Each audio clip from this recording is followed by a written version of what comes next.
We're at the RNLI protest. Well, it's not a protest against the RNLI as such, of course it's not. Wonderful organisation, wonderful volunteers, a very old British institution. Now, this is the protest in Poole in Dorset, 14th of February. And we've got a counter-protest, of course. We've got people here to protest against what they see as the RNLI facilitating and enabling the illegal crossings across the English Channel of illegal migrants, mainly young men. And so the counter-protesters are, of course, accusing my side, our side, Bournemouth Patriots, of having a go at a wonderful charity, and the volunteers who are, yes, supposed to be impartial and just rescue people at sea, but many people see it as these volunteers facilitating and enabling, if you like, doing the government's dirty work. Now, we want this stopped urgently. We want to nip this in the bud before it even gets to that point where people are in danger at sea in the English Channel. And yeah, we've got the counter-protesters over there, stand up to racism. At some point I do intend to have a chat with, try and get some sort of dialogue going with maybe one or two people on the other side, so to speak. So we'll see how today pans out. We're at the RNLI in Poole, and this is not a protest against the RNLI, because there are people, of course, volunteers at the RNLI who I'm sure, I don't know any personally, but I'm sure there must be some that agree, and they don't want to be doing the government's dirty work. They don't want to be put into this position, but this is how it is at the moment. So yeah, not a protest against the RNLI or its wonderful volunteers, as we've been accused of doing. You know, this is very slanderous and defamatory, because that's not what we're about, and this is not hatred or xenophobia. This is about bringing this chaotic, unlimited, uncontrolled situation under control once and for all. And we've got this. People power is the way forward. So let's just see how today pans out. Saturday, 14th of February, protest of Bournemouth Patriots and counter-protesters here at the RNLI in Poole.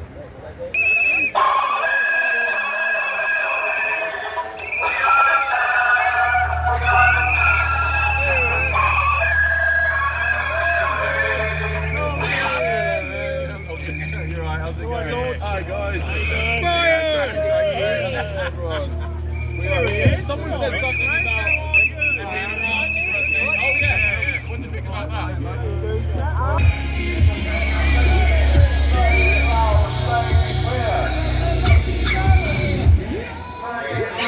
Now, in my view, we hear this chant, say it loud, say it clear, refugees are welcome here, all the time on that side. I hate to talk about sides, but yeah, that's the word I'm going to use. Very simplistic, overgeneralized, unintelligent, quite dangerous way of thinking, in my view. How can you generalize that they're all refugees?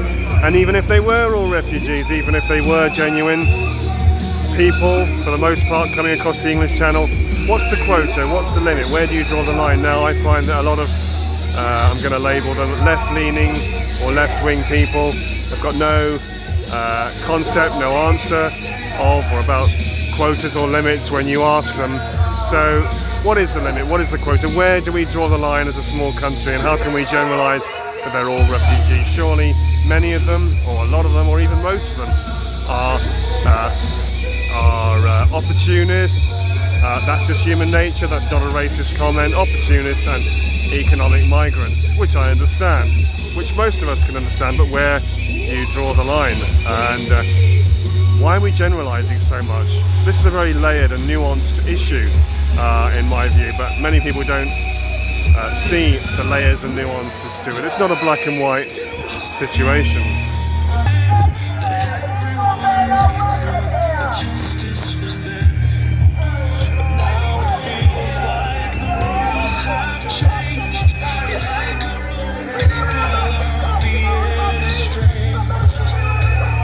Treat us strange.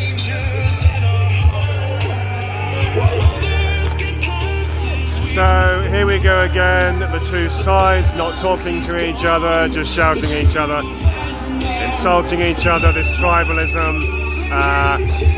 What we really need is those who are able to agree to disagree, those who are able to at least try and empathise with other ways of thinking, need to come together because and exchange ideas and listen to each other, because at the moment this is again a deadlock situation.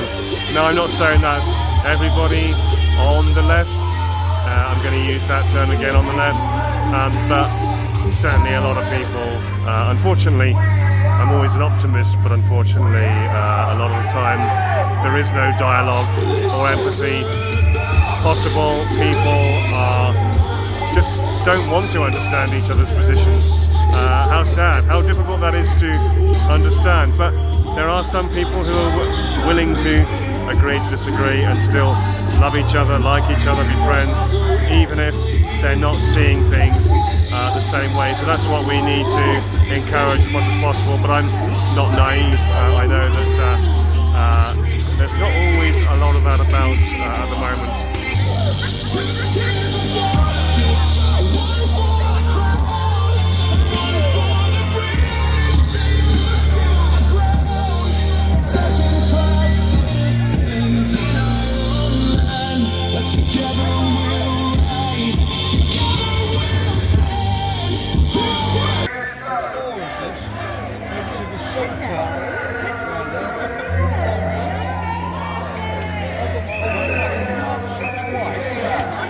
Yeah, I keep saying it at some point. I'm gonna feel the fear and do it anyway. I'm gonna go over and attempt to dialogue with some people amongst the counter-protesters, see how that goes. I have been postponing it and procrastinating about that for a while.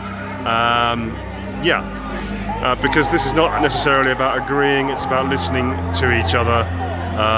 But there's not much of that today, is there? But yeah, that's something that I'm definitely planning to do. You never know, maybe even today. So let's just see how the rest of today pans out. This is the RNLI protest, 14th of February 2026 in Poole. Protest and counter-protest regarding the RNLI volunteers picking up illegal migrants in the English Channel, or as some see it, facilitating, assisting and enabling the illegal migration, which is virtually now limitless and uncontrolled, out of control. We're not having a go at volunteers, we're not having a go at the RNLI, a wonderful institution, but also, you know, we're here to speak for and say something for the volunteers and staff at the RNLI who might also be furious, upset about being put in this situation, having to do the government's dirty work. Well, I don't even call them the government, I call them the mafia. So yeah, we don't want the RNLI being put in this position and having to do the mafia's dirty work in this country. By the mafia, I mean the government.